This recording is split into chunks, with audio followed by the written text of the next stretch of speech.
Hello बच्चों, आपका स्वागत है अपने YouTube channel Usha study classes में। तो बच्चों, आज हम पढ़ेंगे निबंध पंडित जवाहरलाल नेहरू आधुनिक भारत के निर्माता।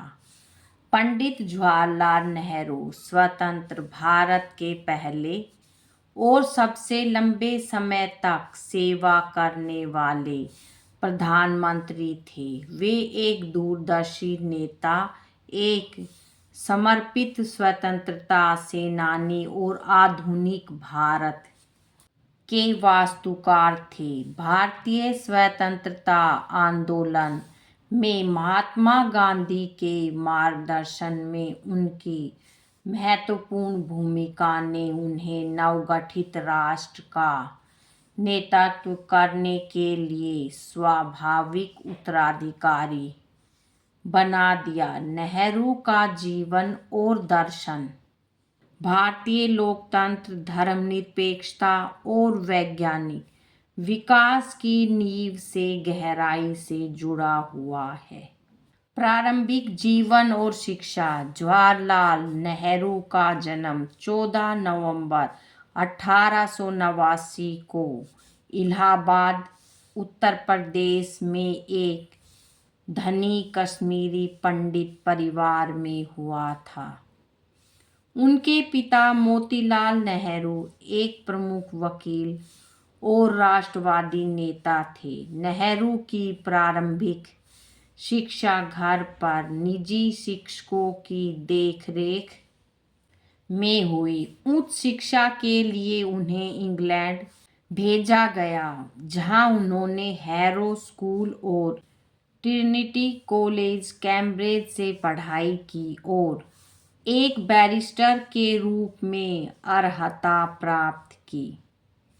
इंग्लैंड में अपने समय के दौरान वे राष्ट्रवादी आंदोलनों, विशेष रूप से आयरलैंड में सिन फेन आंदोलन में गहरी रुचि रखते थे, जिसने उनके भविष्य के राजनीतिक विचारों को प्रभावित किया। स्वतंत्रता संग्राम में योगदान। 1912 में भारत लौटने के बाद नेहरू भारतीय स्वतंत्रता में सक्रिय रूप से शामिल हो गए। उन्होंने 1916 में बांकीपुर कांग्रेस में एक प्रतिनिधि के रूप में भाग लिया। महात्मा गांधी के संपर्क में आने के बाद नेहरू के राजनीतिक जीवन ने एक मोड़ लिया। गांधी जी के अहिंसा और सत्याग्रह के दर्शन ने उन्हें बहुत प्रभावित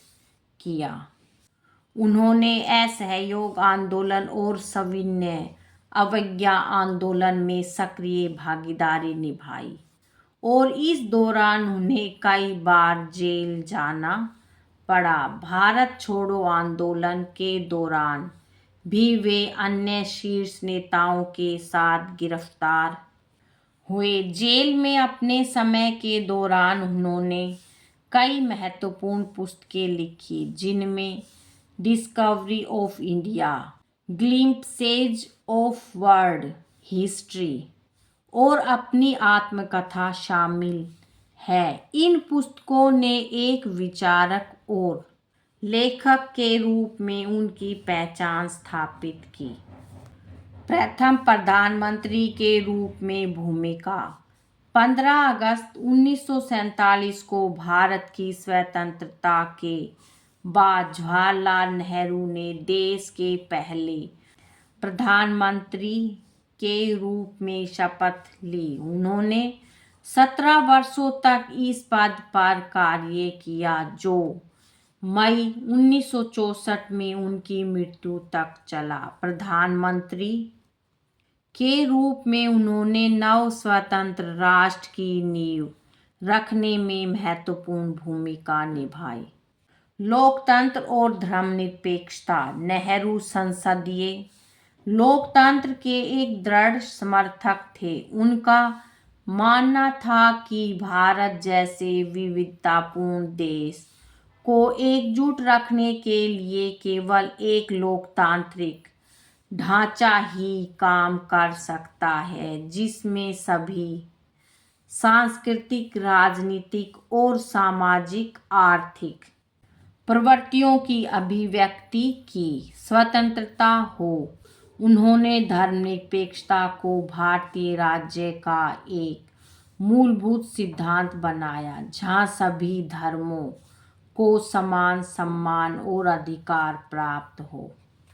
आर्थिक नीतियां। नेहरू ने भारतीय अर्थव्यवस्था के विकास में महत्वपूर्ण भूमिका निभाई। उन्होंने मिश्रित अर्थव्यवस्था का मॉडल अपनाया, जिसमें सार्वजनिक क्षेत्र और निजी क्षेत्र दोनों की भूमिका थी। उन्होंने भारी उद्योगों की स्थापना, सिंचाई बांधों और वैज्ञानिक अनुसंधान संस्थानों के निर्माण पर जोर दिया। विदेश नीति। अंतर्राष्ट्रीय स्तर पर नेहरू ने गुटनिरपेक्ष आंदोलन की स्थापना में महत्वपूर्ण भूमिका निभाई। शीत युद्ध के दौरान उन्होंने किसी भी महाशक्ति गुट का हिस्सा न बनकर स्वतंत्र विदेशी नीति अपनाई। शांति और सह-अस्तित्व के उनके प्रयासों ने भारत की अंतर्राष्ट्रीय छवि को मजबूत किया। विरासत। बच्चों के प्रति अपने विशेष प्रेम के कारण नेहरू को चाचा नेहरू के नाम से जाना जाता है और उनके जन्मदिन को बाल दिवस के रूप में मनाया जाता है। उनकी विरासत आधुनिक भारत के संस्थानों, लोकतांत्रिक परंपराओं, वैज्ञानिक स्वभाव और धर्मनिरपेक्ष लोकाचार में जीवित है। हालांकि उनकी नीतियों की कुल आलोचनाएं भी हुई। 27 मई 1964 को उनके निधन ने एक युग का अंत कर दिया, लेकिन उनके विचार और आदर्श आज भी प्रासंगिक हैं। निष्कर्ष। पंडित जवाहरलाल नेहरू केवल एक नेता नहीं थे, बल्कि एक दूरदर्शी राजनेता थे, जिन्होंने एक नए राष्ट्र के सपनों को आकार दिया। लोकतंत्र, समाजवाद और धर्मनिरपेक्षता के प्रति उनका समर्पण भारत को दिए गए उनके सबसे बड़े उपहारों में से एक है। बच्चों, आज की वीडियो में इतना ही। मिलेंगे नेक्स्ट वीडियो में एक नए टॉपिक के साथ। बच्चों, वीडियो अगर अच्छी लगे तो वीडियो को लाइक करें, शेयर करें और चैनल पे नए हैं तो चैनल को सब्सक्राइब करें। Thank you.